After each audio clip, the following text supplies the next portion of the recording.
आज हम राजस्थानी वाद साहित्य परंपरा के संबंध में कुछ अध्ययन करेंगे। राजस्थानी लोक साहित्य परंपरा में राजस्थानी बातों की अपनी एक विशिष्ट परंपरा रही, जिसका समाज में और साहित्य में बहुत महत्वपूर्ण स्थान है।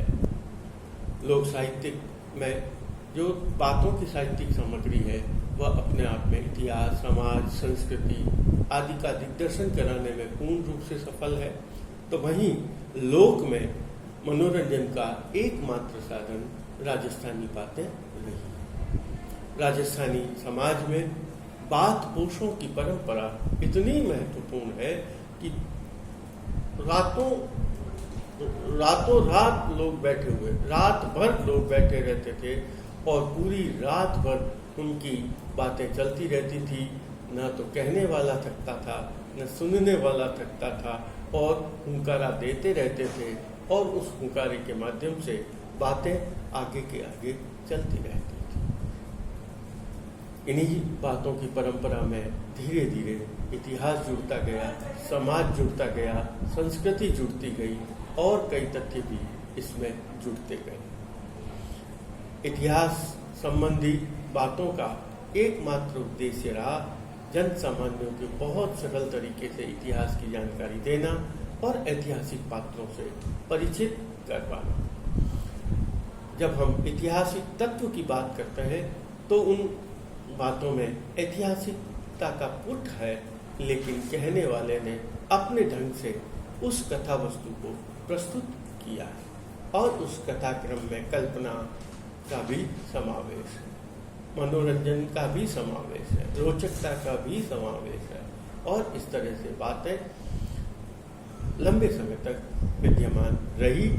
पहले वाचिक परंपरा में रही, लेकिन बाद में इनको धीरे धीरे इनका लेखन होना प्रारंभ हुआ।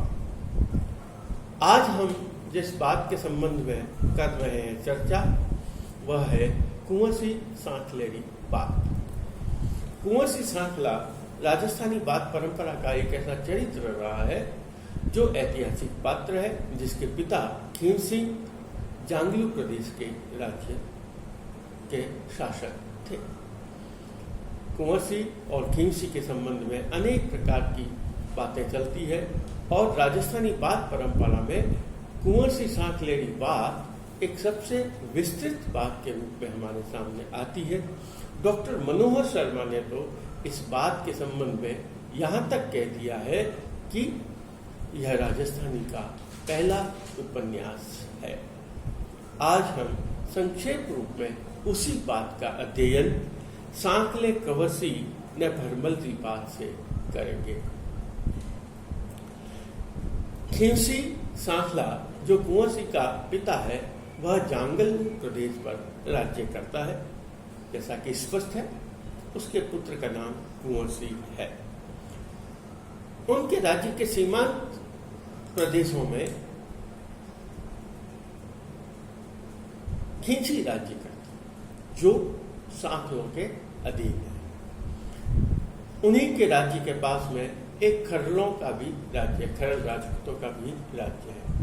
खरलों के राज्य में अकाल पड़ता है और वहाँ जानवरों को चराने की, ढोर डांगरों को चराने की समस्या हो जाती है। इसलिए वो सोचते हैं कि अब हमें कहीं पास के राज्य में जाकर शरण लेनी चाहिए। बहुत विचार विमर्श के बाद यह तय होता है कि खींचियों के यहाँ अभी व्यवस्था ठीक है चारे पानी की, इसलिए हमें वहाँ जाना चाहिए। तब खरलों के राजपूत खींची राज्य में आते हैं और यह कहते हैं कि हमें कुछ समय के लिए आप हमें जानवरों को चराने की अनुमति दीजिए। क्योंकि खींची सांखला के अधीन होते हैं, इसलिए वो कहते हैं जब तक हमें कुंवर सिंह सांखला के पिता खीमसी सांखला जब तक हमें अनुमति नहीं देंगे, तब तक हम आपको चराने की आज्ञा नहीं दे सकते। तब बात कुंवर सिंह के पिता खीमसी के पास पहुंचती है। खीमसी कहते हैं कि हमारे संबंधी हैं और मुसीबत में है, इसलिए हमें उनकी सहायता करनी चाहिए, और वो लिखित अनुमति दे देते हैं कि जब इनके राज्य में वापस सुकाल होगा तब वो चले जाएंगे। और उनके जानवर खींचियों के राज्य में चरना प्रारंभ कर देते हैं। कुछ समय तक व्यवस्था ठीक चलती है। उधर खरलों के राज्य में बारिश हो जाती है, लेकिन खरल अपना मन बदल देते हैं और वो वापस वहाँ से नहीं जाते और वो वहीं रहने लग जाते हैं। और अब वे खींचियों के साथ थोड़ी सी गड़बड़ भी शुरू करते हैं। खींची पानी निकालते हैं, वो आते हैं, पानी को एकत्र करते हैं, लेकिन वो खरल जो है अपने जानवरों को लाकर उन्हें पानी पिला देते हैं, घास चरवा देते हैं। इस तरह से वो उपद्रव करना प्रारंभ कर देते हैं और वे उस भूमि पर, उस राज्य पर एक तरह से अतिक्रमण करना चाहते हैं। उन्हें बार बार हटने के लिए कहा जाता है, लेकिन वो हटते नहीं। आखिर शिकायत पहुंचती है सांखला खींसी के पास और वह कहते हैं अब इन्हें जोर जबरदस्ती से हटा दिया जाए।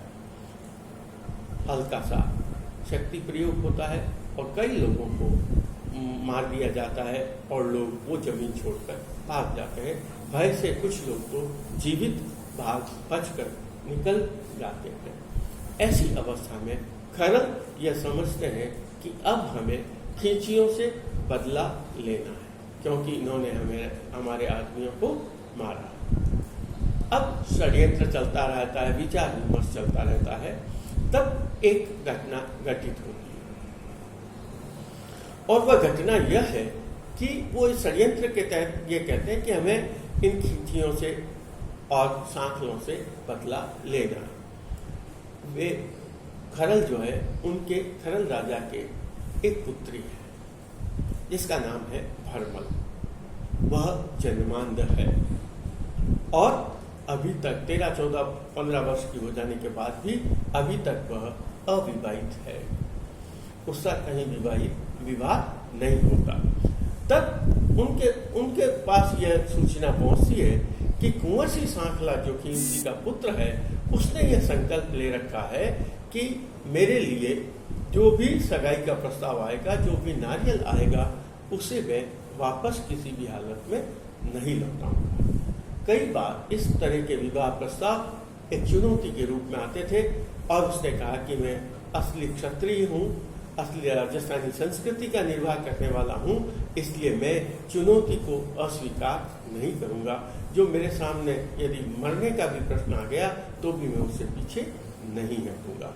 उनको यह संकल्प का पता चलता है, तब वो एक शांति प्रस्ताव बनाकर और यह प्रस्ताव लेकर जाते हैं कि आप हमारी पुत्री का विवाह कुंवर सिंह के साथ कर दीजिए, ताकि इस विवाह संबंध से हमारा जो वैर है वो वैर समाप्त हो जाएगा। जब यह विवाह का प्रस्ताव लेकर ब्राह्मण खींसी के पास आता है, उस समय कुंवर सिंह किसी कारण से उस राज्य में उपस्थित नहीं होता।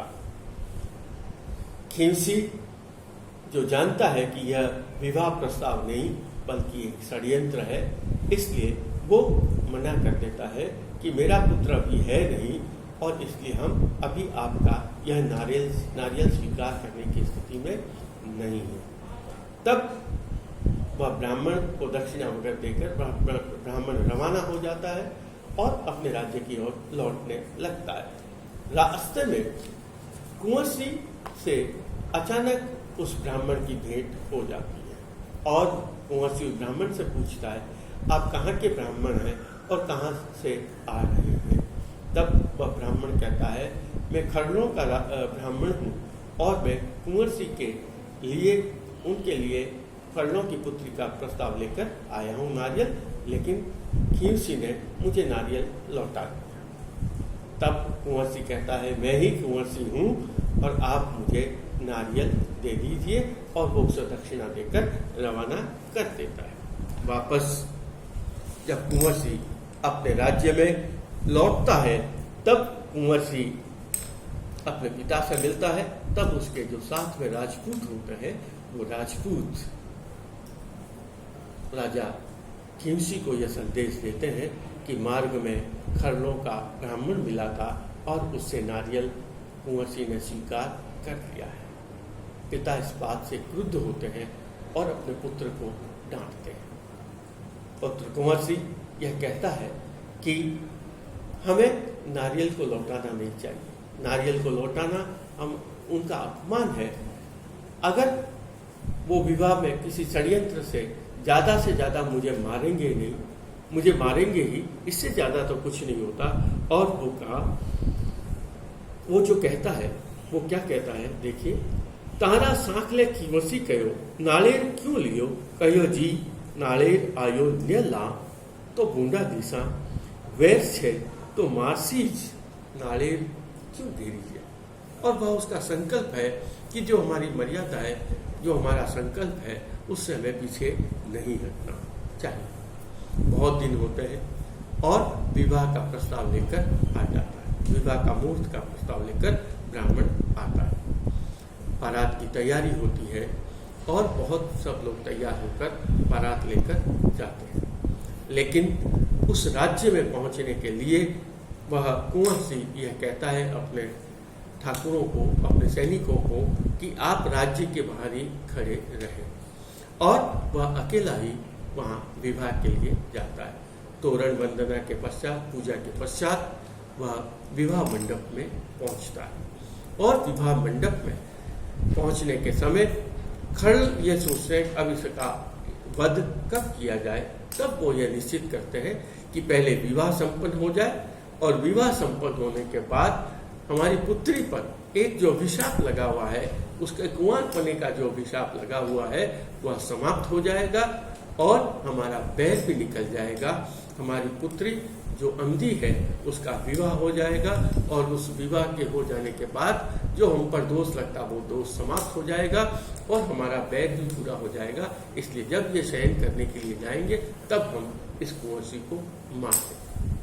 लेकिन तभी एक चमत्कार होता है, और चमत्कार यह होता है जैसे ही उनका गठ जोड़ा बांधा जाता है और उस गठ जोड़े के बंधते ही भरमल को आंखों से दिखना, उसकी दृष्टि लौट आती है और उसे दिखाई देने लग जाता है। वह अपनी दृष्टि की सूचना अपनी माँ को देती है और माँ इस बात से बहुत प्रसन्न होती है और यह कहती है कि हमारे जवाई का ही यह चमत्कार है।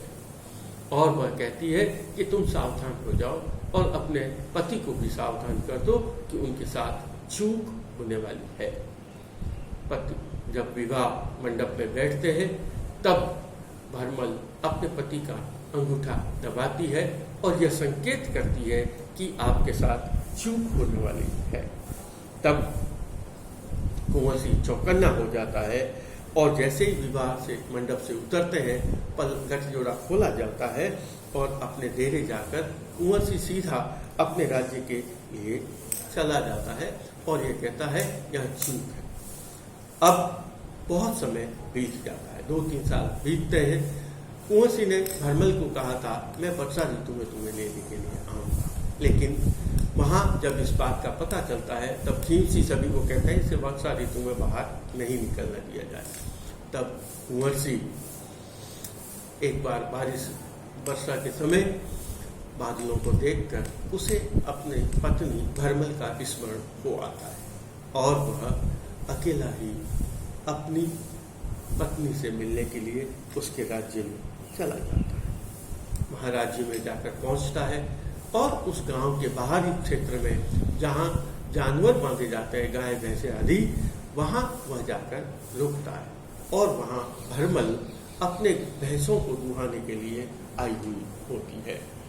जैसे ही बिजली चमकती है उस बारिश की रात में भरमल की नज़र अचानक पड़ती है और वो देखती है कि कुंवर सिंह खड़ा हुआ है।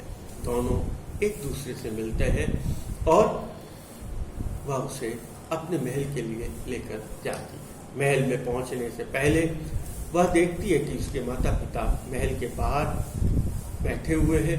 तब वह अपनी माँ को कहती है माता मैं बारिश में भीगी हुई ऐसी अवस्था में मैं कैसे आऊँ। तब पिता कहते हैं कि पर्दा लगा दो और वह पर्दा लगाकर अपने पति के साथ अपने कक्ष में पहुंच जाती है। माता जान जाती है उसके साथ कुंवर सिंह आया है और वो कक्ष में एक तहखाना बना दिया जाता है और उस तहखाने में कुंवर सिंह रहता है। इस प्रकार कुंवर सिंह को रहते हुए वहाँ 6 महीने का समय निकल जाता है। अब वो अपने जीवन का आनंद दोनों प्रेम के साथ रह रहे हैं। सब कुछ उनकी सुख सुविधाएं तय खाने में मिल रही है और साथ रहते रहते भरमल गर्भवती हो जाती है। एक बार उस अवस्था में उसका भाई उसे देखता है और माँ से पूछता है, भरमल के साथ यह क्या? तब भरमल की माँ कहती है, बच्ची बड़ी है, आप उसे ससुराल नहीं भेजोगे, वह अपना व्रत का पालन कैसे कर सकती है? तब वो कहते हैं, वो तो लेने नहीं आते। तब उसे कहता है, हमें संदेश भेजना चाहिए। तब वह संदेश भेजने के लिए जाते हैं और उधर जब संदेश जाता है उसकी तैयारी से पहले कुंवर सिंह यह कहता है, एक सरकंडों की एक बैलगाड़ी का नमूना तैयार करता है और अपने घर ये कहता है, आप ऐसी बैलगाड़ी लेकर आइए। सरकंडों की बैलगाड़ी इसे डंकोलिया कहा गया है और वो डंकोलियों की बैलगाड़ी लेकर आती है और वो डंकोलियों की बैलगाड़ी महल में आती है और उस महल में उस बैलगाड़ी में कुंवर सिंह और भरमल दोनों बैठ जाते हैं। यह कहा जाता है, संदेश यह जाता है कि भरमल अपने गांव की सीमा पर आएगी और उस गांव की सीमा पर कुंवर सिंह अपने लोगों के साथ लेने के लिए आएगा। वे इस राज्य में प्रवेश नहीं करेंगे। साथ में एक घोड़ा भी खाली है, वह आया जाता है। वहाँ आदमी आते हैं और वो बैलगाड़ी भी वहाँ पहुँच जाती है और जैसे ही बैलगाड़ी के पास वो घोड़ा पहुँचता है, गांव की सीमा आती है और उस बैलगाड़ी में से निकलकर कुंवर सिंह उस घोड़े पर सवार हो जाता है और एक चुनौतीपूर्ण कहता है, मुझे आपके यहाँ रहते हुए 6 महीने का समय हो गया है। आप लोगों को किसी को भी नहीं पता चला, मैं अपनी पत्नी को आज लेकर जा रहा हूँ। लेकिन एक बात का ध्यान रखना, मेरी पत्नी भरमल गर्भवती है, इसे कोई दोष मत देना।